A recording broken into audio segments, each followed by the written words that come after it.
자, 지난번 그 4번 문제 이어서 이번엔 5번 문제, 원천징수와 관련된 문제네요. 음, 전산세무 2급에서 이제 마지막 문제 파트인데요. 나오는 문제는 뭐 대부분 여기 그 부양가족에 대한 거, 뭐 사원 등록이죠. 부양가족에 대한 것과 그다음에 뭐 급여 관련된 거, 그다음에 연말정산에 관련된 거, 큰 틀로 세 가지가 있는데 그 중에서 보편적으로 두 가지 정도가 출제가 많이 되는 것 같아요. 세 개가 다 나오진 않고요. 이번 회차의 문제 보니까 여기 사원 등록, 부양가족에 대한 거, 기본공제 대상자가 되는지 안 되는지에 대한 질문을 했고요. 그다음에 2번 문제를 보니까 연말정산 문제. 연말정산 문제는 빠지지 않고 나와요. 보니까 아시는 것처럼 두 문제 중에서 한 문제가 부양가족이면 그다음에 다음 회차는 뭐 급여 관련된 거 이렇게 얘가 1번 문제가 번갈아 가면서 나오는 것 같아요. 자, 이제 하나씩 같이 풀어보도록 할게요. 근데 요거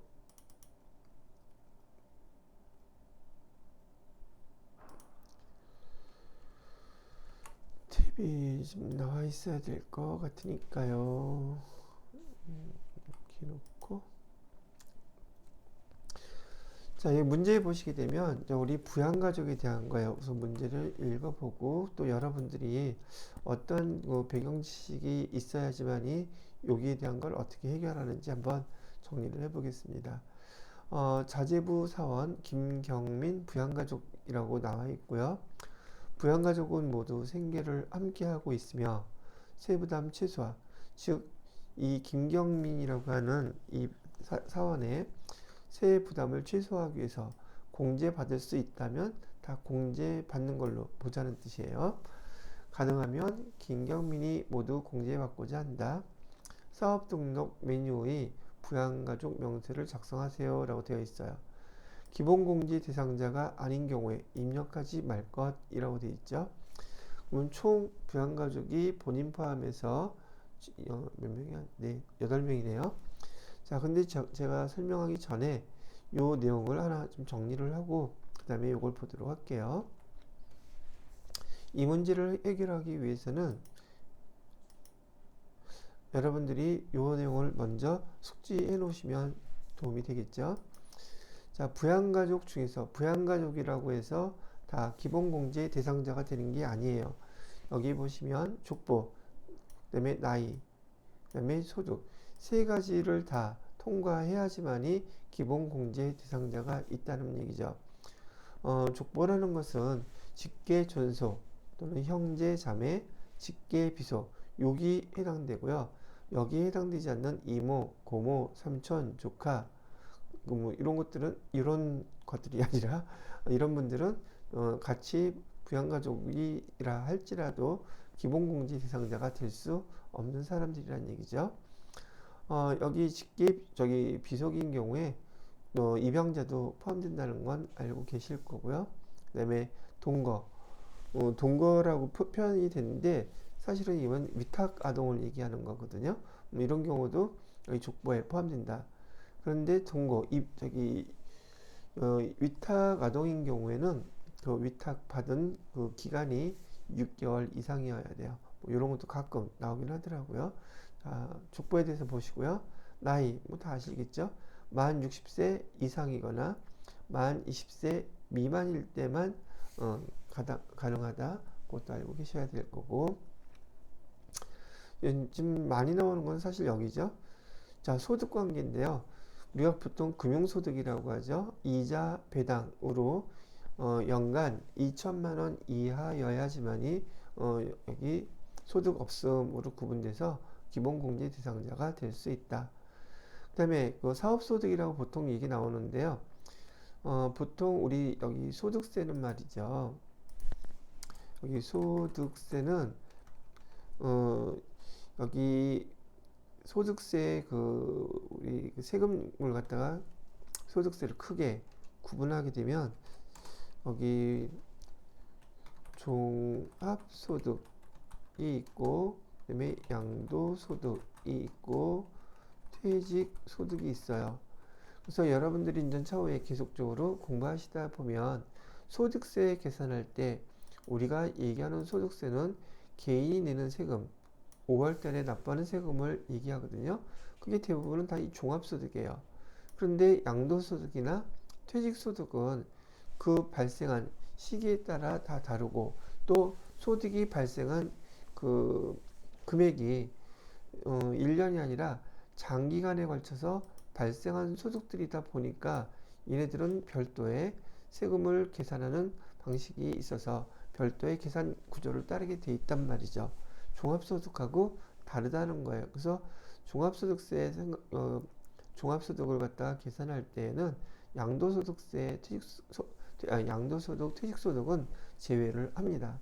그런데 이 양도소득이나 퇴직소득이 사용되는 경우가 딱 한 번 있어요. 소득세에서.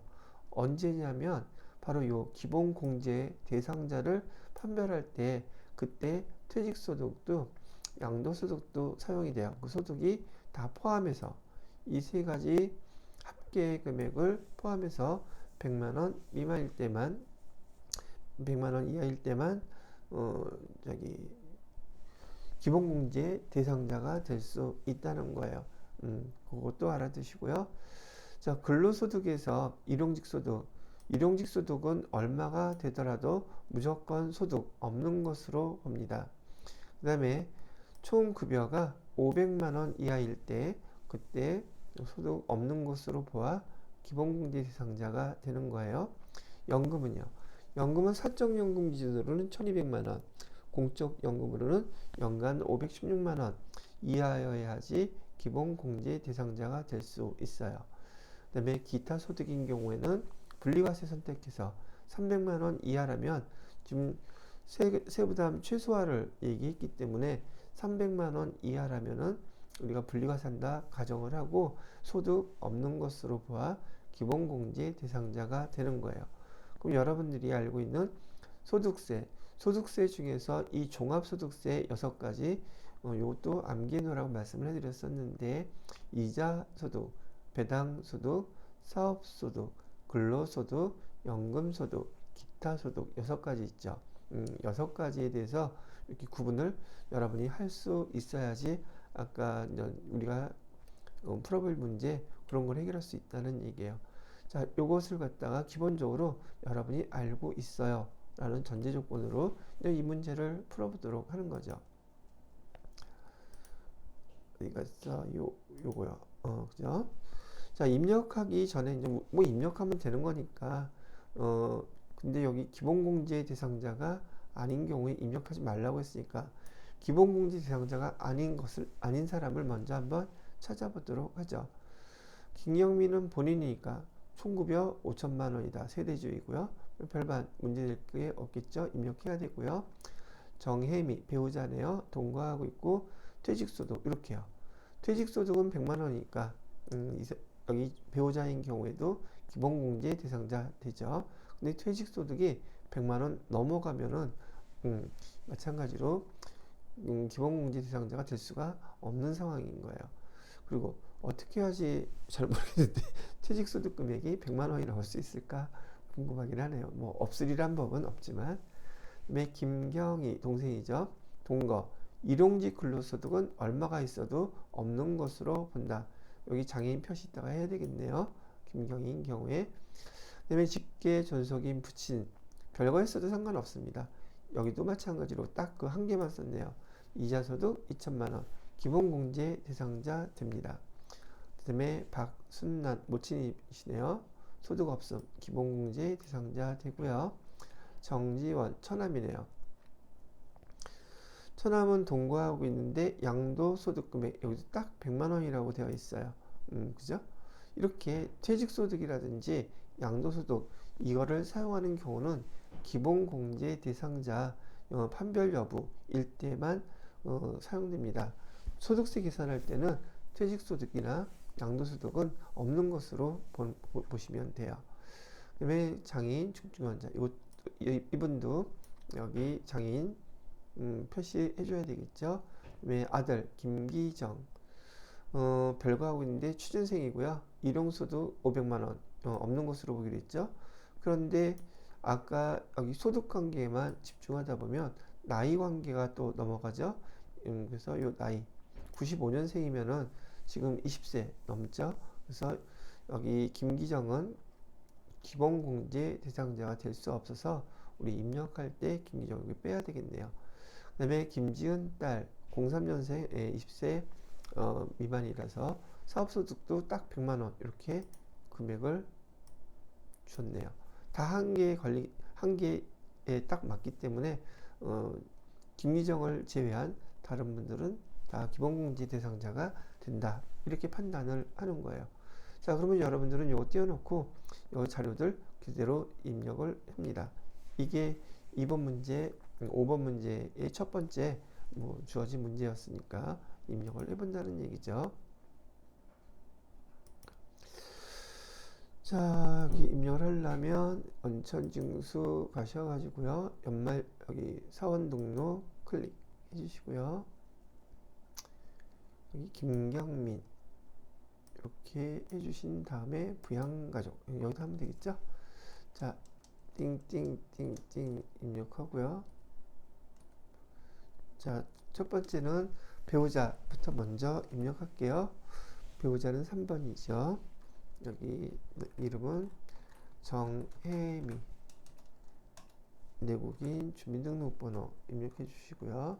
630415 215676 이렇게 나이가 60세로 되어 있네요. 배우자 장애인 아니었고요. 그 다음에 동생은 6번이죠. 동생은 김경희, 내국인, 주민등록번호 700115215785 해주시고요. 김경희 나이가 53세이기 때문에 여긴 입력 안 해도 되겠네요. 그죠? 나이 때문에 여기 또 걸렸어요. 자, 그래서 이런 경우 위에 김경희 나이 때문에 걸렸는데 장애인이었죠. 김경희 장애인 1번 장애인복지법에 의해서 이렇게요. 자, 그 다음에 부친이시네요. 김경우 1번 김경우 내국인이시고요. 그 다음에 400121789545 80세 이상 부친 이자소득 2천만원. 별거 없습니다. 됐어요. 마찬가지로 기본공제 대상자 되고요. 그 다음에 모친은 박순난, 주민등록번호로 40022821567777 모친 소득 없으시고요. 됐고요. 그 다음에 박순난 정지원이죠. 처남도 6번 이름은 정지원이라고 하시고요. 1번 그 다음에 정지원은 69071713334451 나이로 부로 되어 있지만 여기 이분도 정지원 씨도 중증 장애라고 되어 있죠. 그래서 장애인 누르시고 중증 환자 이렇게 표시해 주시면 되겠네요. 자, 그 다음에 김기정 씨는 빼기로 했죠.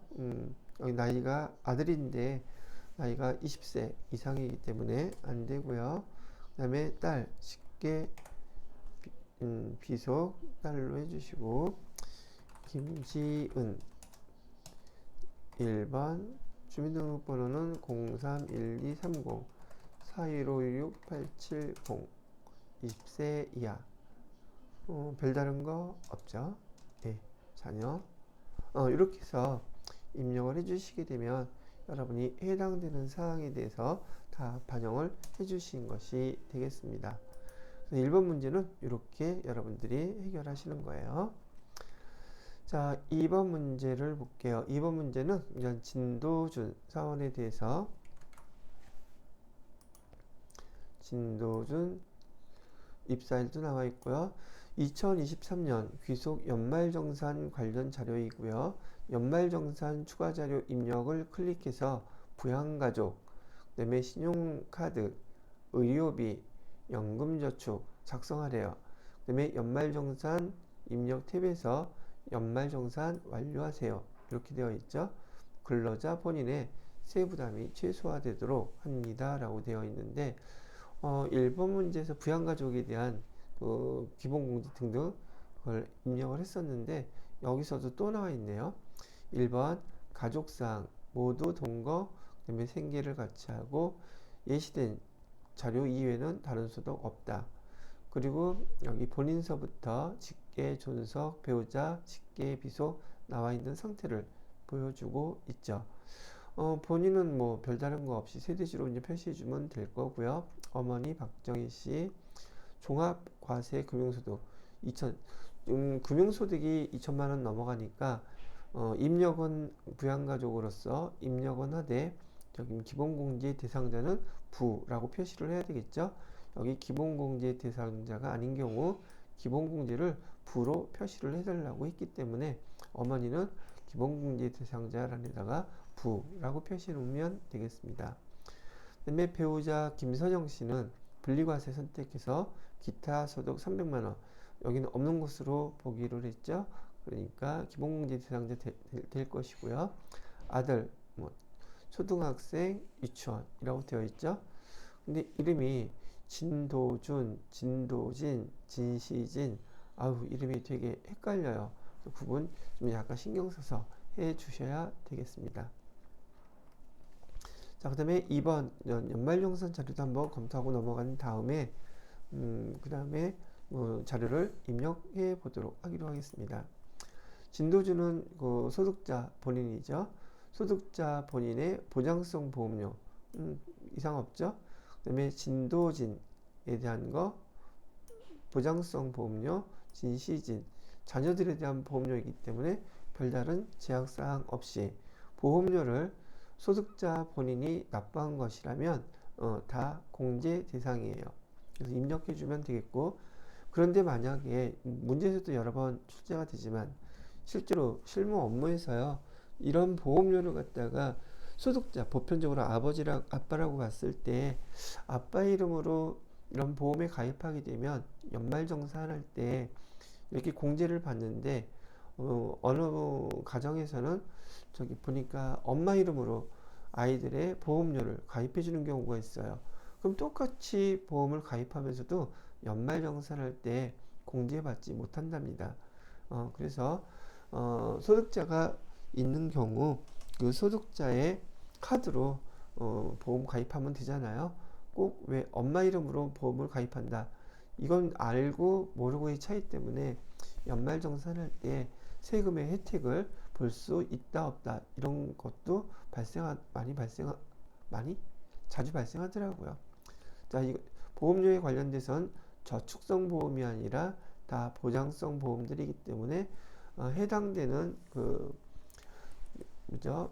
공제 부양가족들한테 이름에서 보험료 입력을 해주면 될 것 같아요. 자, 두 번째 교육비를 볼게요. 진도준 소득자 본인의 대학원 수업료 800만원 그대로 입력해주면 되죠. 본인의 대학원 수업료는 금액 상관없이 다 교육비로 공제해 줍니다. 그다음에 두 번째 박정희 박정희 이분은 어머님이셨었죠. 어머니는 직계 존속에 대한 교육비 공제되지 않는다고 배우셨죠. 요거는 공제되지 않습니다. 진도진 초등학교 다니는 아들의 영어 보습 학원비 영어 학원 다니네요. 태권도도 다니네요. 근데 이유야 어떻게 됐든 간에 초등학생 이상 학생들의 외부 과외활동비 이런 것들 공제 대상이 아니에요. 그 다음에 진시진 유치원에 다니는 아이의 축구 교실 학원비가 나와 있는데 여기 읽어보시면 진시진의 축구 교실 학원비는 국세청 홈택스 연말정산 간소화 서비스에서 조회한 자료가 아니며 교육비 세액공제 요건 충족하지 못했다. 안 된다는 얘기네요. 그래서 교육비 중에서는 본인 대학원 수업료만 공제받을 수 있다. 이렇게 표시해 주시면 되겠죠.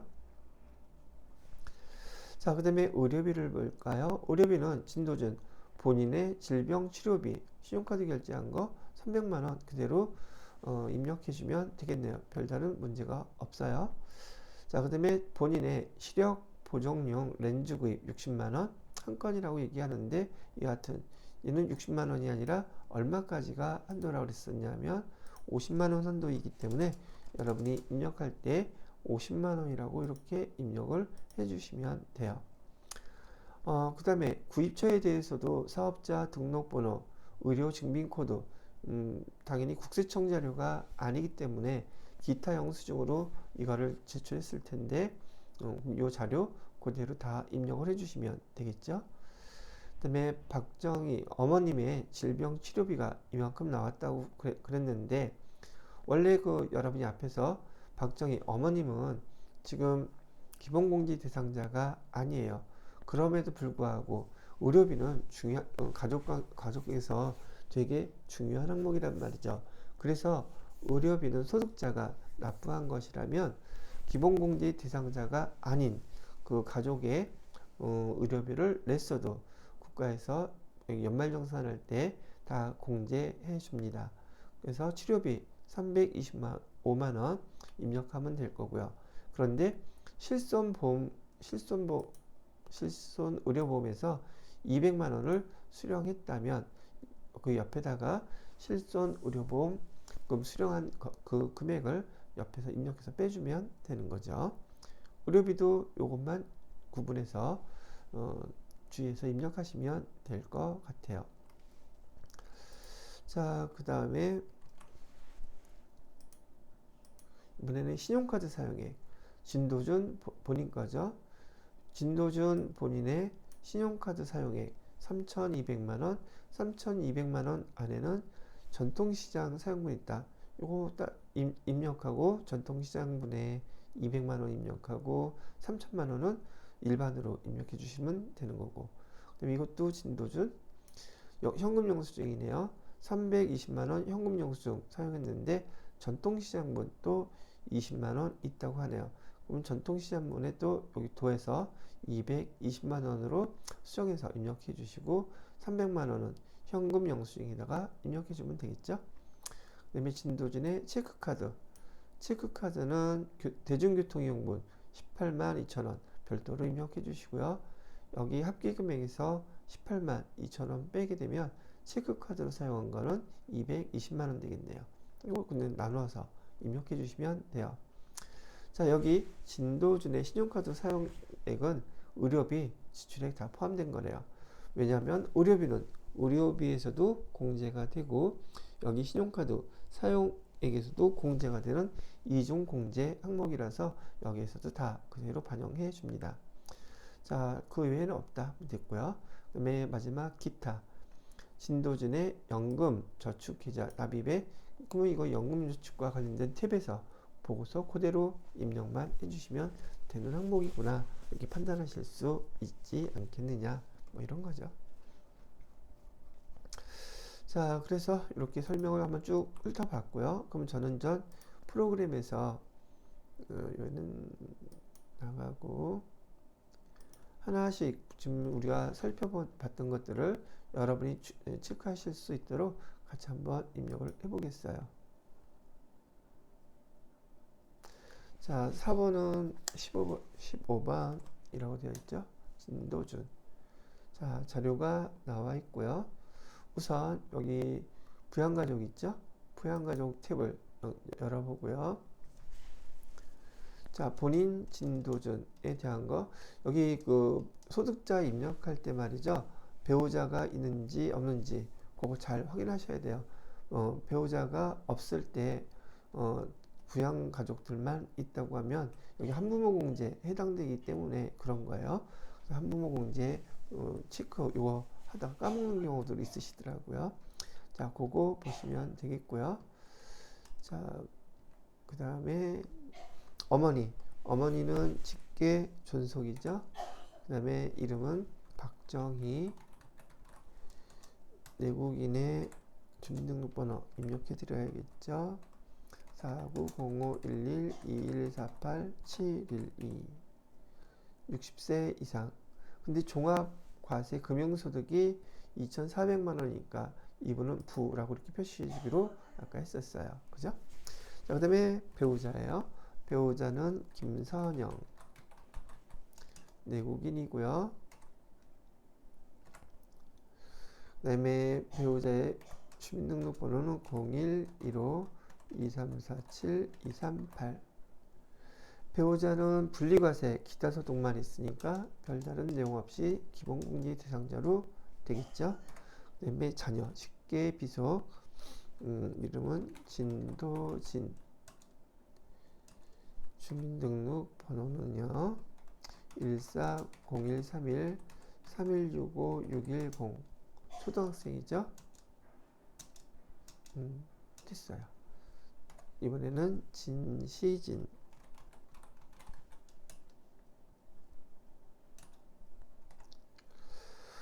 주민등록번호는 17012131651115.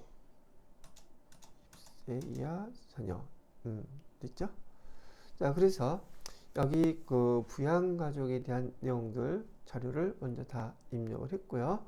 자, 그 다음에 첫 번째 연말정산 자료로 주어진 것은 보험료였었어요. 그래서 여기 신용카드, 의료비, 이거 어디 보험료가 어디 나오냐?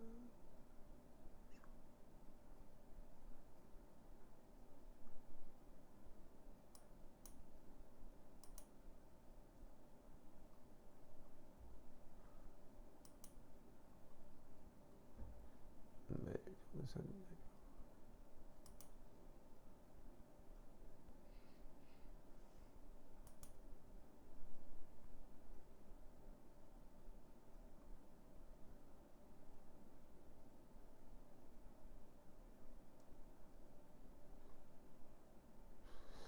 잠깐만요.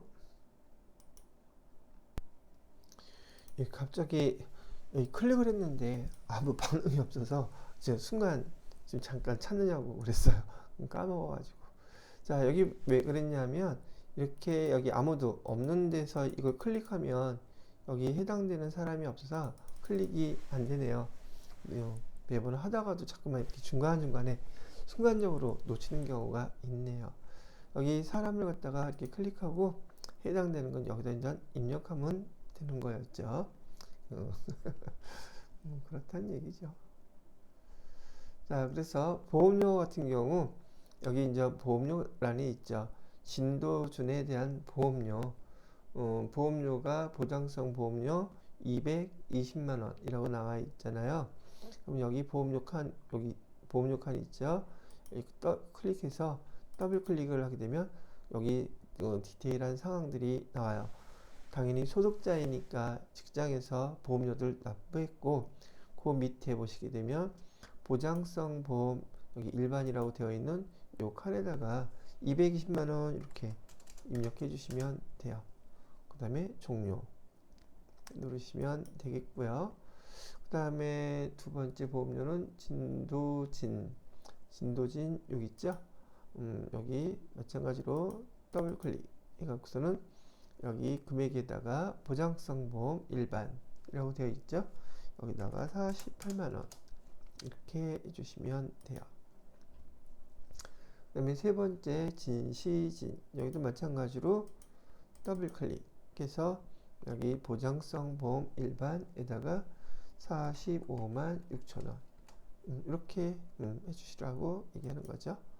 자, 그럼 보험료는 끝났어요. 자, 그 다음에 교육비를 보자고요. 교육비는 어디다가 입력하냐? 의료비, 교육비 여기 있네요. 그죠? 진도준에 대한 교육비 여기 일반 국세청에서 받은 자료이니까 여기다가 800만 원 이렇게 얘기하면 본인 이렇게 나왔죠. 그 다음에 박정희 직계 존속은 안 된다 그랬고 나머지 다 안 된다고 그랬었죠. 그러니까 교육비에 대한 건 아까 우리가 미리 살펴본 대로 진도준 소득자 본인의 것만 800만 원 교육비로 입력해 주면 마무리가 되는 거였었어요. 자, 그다음에 의료비를 해야지 되는데 의료비는 여기 의료비 탭이 있잖아요. 이 의료비 탭을 눌러서 여기서 조회하면서 입력을 해보도록 할게요. 의료비에서는 진도준 본인 거였었죠. F2 이렇게 눌러보게 되면 본인 거라고 여기 나온 거 선택해 주시고요. 국세청장이 발급한 거고 상온이 뭐니 이런 건 없고요. 여기 금액은 금액이 얼마였죠? 300만 원이라 그랬었죠? 300만 원 이렇게 입력해 주시면 되는 거였었고요. 또 두 번째도 진도준 본인 거였었죠? 진도준 본인 거 확인해 주시고요. 근데 두 번째 거는 시력 보정용 렌즈 구입비였었어요. 그죠? 그리고 얘는 증빙이 기타였었단 말이죠. 여기 기타 영수증으로 선택을 해 주시고요. 그다음에 상호는 가르쳐 줬었죠. 렌즈 모아. 그다음에 사업자 등록번호도 10568-23521. 건수는 한 건, 금액은 50만 원만 이렇게 입력해 주셔야지 돼요. 그다음에 세 번째 엄마 거죠. 직계 존속에 대한 거 박정희 이분 해드리고요. 이건 국세청자료고요. 자, 그 다음에 이건 엔터 치고 이것도 한 건 표시해 주고요. 그 다음에 325만 원 이렇게 되어 있죠. 실손 보험료 우리 수령한 금액은 200만 원이라고 그랬어요. 예, 이렇게 입력해 주시면 돼요. 다음 다 됐죠? 이렇게 해서 의료비에 대한 거 세 가지 이렇게 쭉 입력을 해 주시면 되겠고요. 자, 그 다음에 해당되는 게 뭐 있었나요? 의료비 이렇게 다 입력했고 신용카드 하나씩 나누어서 입력해 줘야 되겠죠? 자, 신용카드 우선 신용카드 여기 있죠? 클릭. 신용카드에서 진도준 여기 3,200만 원을 썼는데 전통시장 사용분이 200만 원이라고 했어요. 200만 원. 그럼 나머지는 신용카드 사용한 거 3천만 원 되겠죠? 자, 그 다음에 또 진도준이 현금 영수증을 사용했대요. 전통시장 사용분은 20만 원. 현금 영수증이라고 했는데 전통시장 사용분에다가 20만 원 추가해서 220만 원 이렇게 입력해 주시고 현금 영수증 여기 금액은 300만 원이 남겠죠. 이렇게. 자, 그 다음에 체크카드 사용했대요. 대중교통 사용분 여기 있죠. 대중교통 사용분은 18만 2천 원. 그리고 나머지 220만 원은 직불 선불카드 요거죠. 여기에다가 220만 원 이렇게 입력해 주세요. 그 다음에 다 됐네요. 그래서 여기 항목에 보시게 되면 다 진도준이 사용한 내역들에 대해서 이 금액들을 나누어서 다 입력을 해본 거예요. 그 다음에 그 이외에는 없다고 했으니까 이걸로 끝난 거고요. 마지막으로 연금저축 계좌 납입한 거 입력해 주시면 되겠어요. 연금저축 1 여기 보시게 되면 연금저축 계좌라고 해서 여기는 퇴직연금 여기 연금계좌 연금저축구분 그래서 연금저축계좌라고 했으니까 해당되는 거 여기 연금저축 있죠? 요거 클릭해 주시고요. 자, 그 다음에 자료가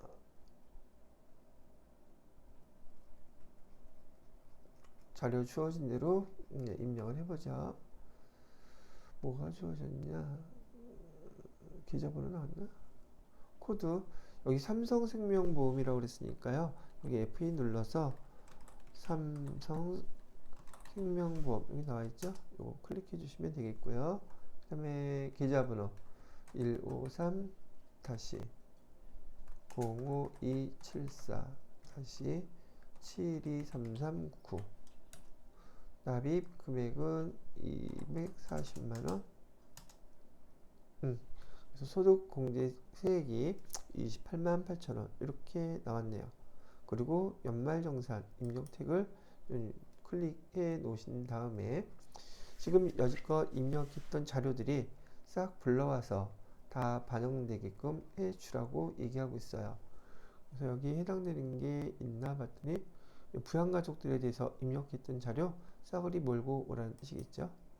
그냥 확인 누르시게 되면, 그래서 우리가 부양가족별로 입력했던 내용까지 다 끌고 와서 싹 다 들어간 것을 보실 수 있을 거예요. 이렇게 하게 되면 여러분한테 요구했던 이제 연말정산 자료 입력에 대해서 다 마무리를 하신 게 됐네요. 자, 이번에 그 109회 전산세무 2급에 대해서 제가 하나 순서대로 여러분들하고 실기까지 다 마무리를 해 보았는데요. 제가 지금 일이 있어가지고 여러분이 지금 109회인데 109회를 우리가 오늘 설명을 해드렸는데 지금 시험은 112회까지 나가고 있단 말이죠.